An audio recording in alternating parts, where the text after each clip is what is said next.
Господи Исусе Христе, Сине Божий, помилуй меня грешного. I Sina i Svetijog Duh. Amin. Возлюбени во Христа Бога, браќи и сестри. Ова недела Светата Црква Божја ја нарекува месопосна недела, бидејќи или, како што нашиот народ ја нарекува, месни поклади. Бидејќи денеска е последен ден кога се употребува месо во нашата исхрана. Почувајќи од утре, ние се откажуваме од тој вид на храна, месо и месни производи, до следната недела. Следната недела се вика сиропусна недела.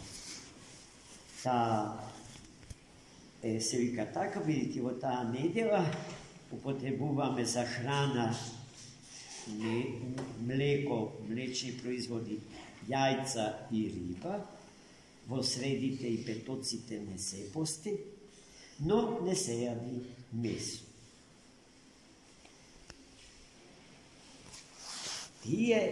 Следната недела се вистинските поклади. Во таа недела последно јадиме мрсна храна воопшто, зашто литералната почнува Великиот пост. Но во Великиот Великденски пост не се влегува туку така, со гнасни нозе од тие пречисти постни предели од црква. Поради што Светата Црква Божја бара од нас во тој ден секој со секого да се измири, секој секому да прости, и така измирени едни со други во Христа Господа, да влезиме во празникот на Великденскиот пост.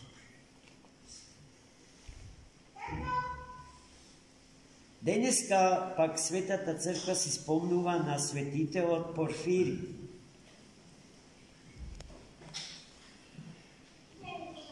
Може би за него јас ништо денеска немаше да зборувам и нема многу да зборувам, но неможно е да го заобиколиме името на овој голем светител, кој што по раѓање е атињанин, кој што се стекна со највисокото образование, до кој што можеше еден човек во тогашниот културен и цивилизиран свет да дојде. Но тој не остана во Атина, бидејќи живееше во 4-тиот и 5-тиот век, во времето кога се роди монашкиот стил на живење во црквата. Свети Порфири од Атина се пресели во света Палестина, од татковината на нашиот Господ и Спасител Исус Христос, и таму создаде манастир. За него сите знаеме дека историски гледано е првата монашка киновија, првиот манастир во историјата на православното христијанство и воопшто во историјата на христијанство.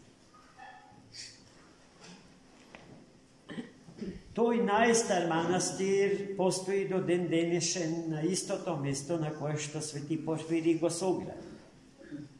И не само што постои, туку под сводовите на тој манастир се чува светото тело, нераспадливото тело на Свети Порфири од Газа, Порфири Гаски.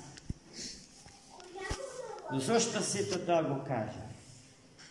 Затоа што безбожните евреи, истите оние кои што ни го распна Христос, го бомбардираат тој манастир.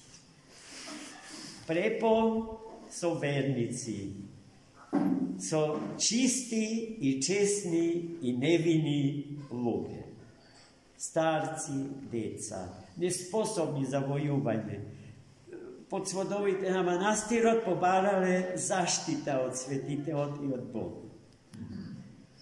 И Gledajte što se случи неодавна. Вие сите читате това. Целата светска явност пишуваше за това. Па Господа им прости.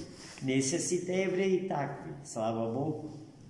Али за оние кои што се, еве се молиме Господ да ги вразуми, да ги извлече от дното на безумството, на светлината от разумот Божи и да им дари покаяние. На тоа не учи животот на денеславениот Ава Порфири од Газа. И денеска читавме едно прекрасно евангелско четиво. Повторно Христос со јазикот на приказката, со јазикот на параболата им се обраќа на своите ученици.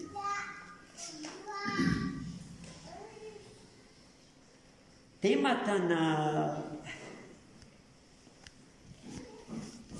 приказката што Христос им ја раскажува на учениците, а преку нив и нас, е идентификацијата Христова со секој човек посебно, особено со они кои што страда.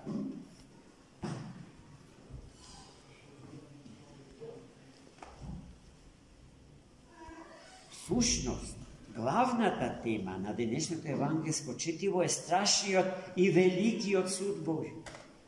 Како тој суд ќе изгледа?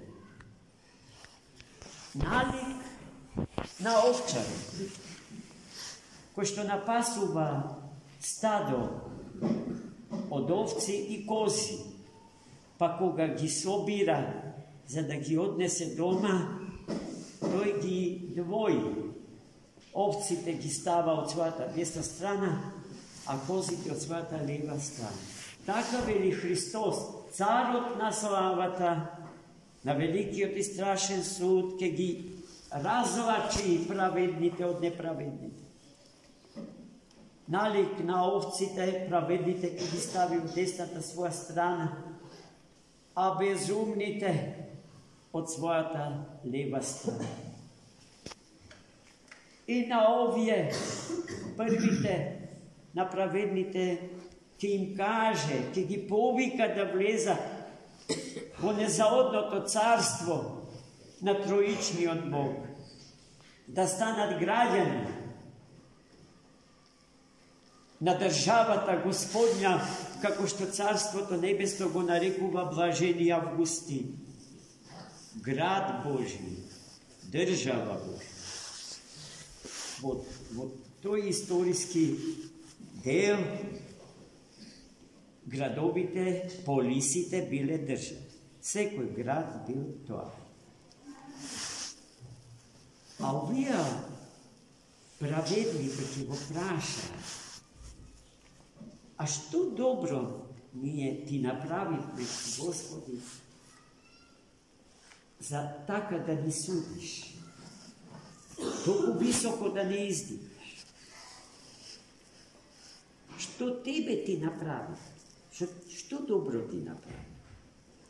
И тогаш Христос ќе им каже дека ако на еден од овие најмалечките, најпонижуваните, најслабите, најпотурнатите и истурканите од силните, кога биле гладни сте ги нахраниле, кога биле жедни сте ги напоиле, кога биле странци сте ги примиле, кога биле голи сте ги облекле, кога биле болни сте ги посетиле и кога биле во затвор затворени сте ги посетиле.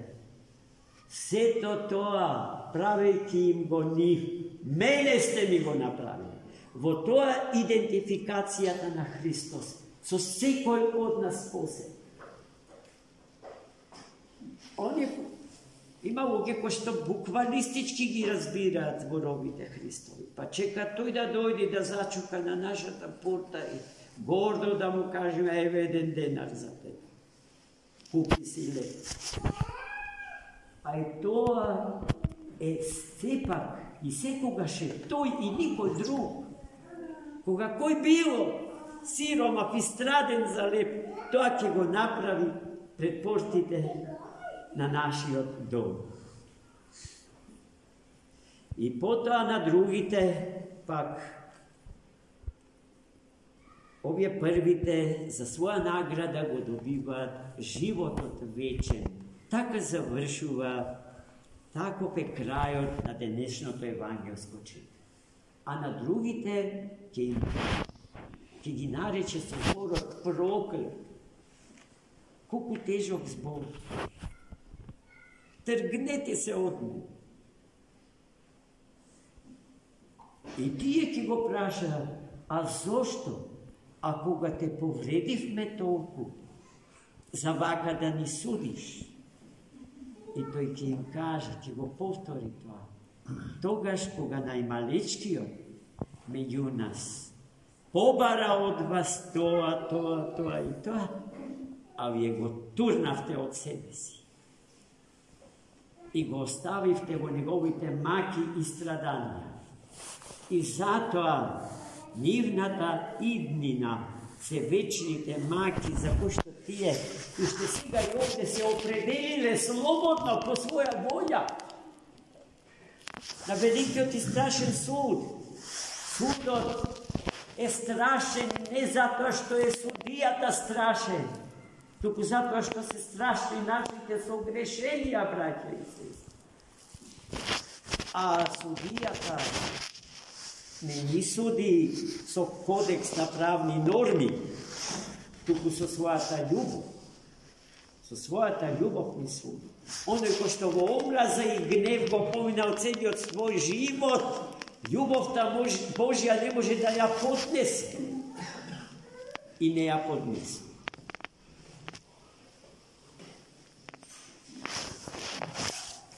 Така и ние, браќа и сестри, поучени од денешното евангелско четиво, треба да размислуваме за тоа. Дали воопшто сочувствуваме и сострадуваме со нашите браќи и сестри што страдат? Што сме направиле за да им ги олесниме маки? Или и самите сакаме да глумиме страдални, за вечно некој друг нас да не помага и покрај тоа што сме во состојба да откиниме дел од устата наша, за да му ја дадеме оној што воопшто не. Во таа смисла нашата литургиска заедница, откако ја има, располага со една многу скромна каса. Во неа се слеваат нашите скромни прилози. За со нив да ги посетиме нашите страдални браќи и сестри и да им ја олесниме мака. Секое денарче издвоено со љубов е еден вид целивање со устните наши на крвавите и гнојните рани на нашите браќи и сестри што страдат на безбројни и најразлични начини. И не е се во парите, да се разбере. Така да јас ве молам, колку Господ ви да прилагате во таа касичка. Нашите браќи и сестри, ние си ги знаеме, тука заедно живееме, кој колку страда и колку има потреба од нашата лепка. Ке ви бидат бескрајно благодатни, се разбира. Човекот што се грижи за таа каса е нашиот брат во Христа, професор доктор Димитри Кумбаров, актуелниот директор на Средното музичко училиште. Ако некој од вас се реши нешто да приложи, не ќе му ги даде тие пари. за да можеме со бел образ, со чисто срце да влеземе во пречистите предели од празникот на Великиот пост. Постот што доаѓа за нас е празник, за нас е радост, веселие на душата, а не страх. Леле, мајко, нема да јадам место, сире. О, шо ме чека сега, Господ. Ние едва и почекаме постот. Ние за тој пост живееме, бидејќи тој носи ем радост, ем здравје на телото, на душата и на духот наш. Го исцелува умот од која годе болест и го очистува срцето наше од која годе гнасотија што сме ја насобрале во него. И така очистени и просветлени од силите на Сесветиот и животворен дух, лека по лека да му се приближуваме на денот Пасхален. Во недела, браќи и сестри, оваа недела што ни доаѓа, е поклади, рековме, денот на измирувањето, вистинскиот ден на мирот. Таков ден на мирот никаде нема. Макар да се обидуваат да измислат и такви денови во цивилниот сектор. Но како овој никаде нема. Бидејќи овде не се слави мирот што царевите ни го носат. Туку мирот што ни го носи царот на сите цареви, господарот на животот и на свет, единствениот кој што располага и живее во мир, и самиот тој е мир. Бог е тој што ни го дава тој мир. И никој друг не може да ни го даде.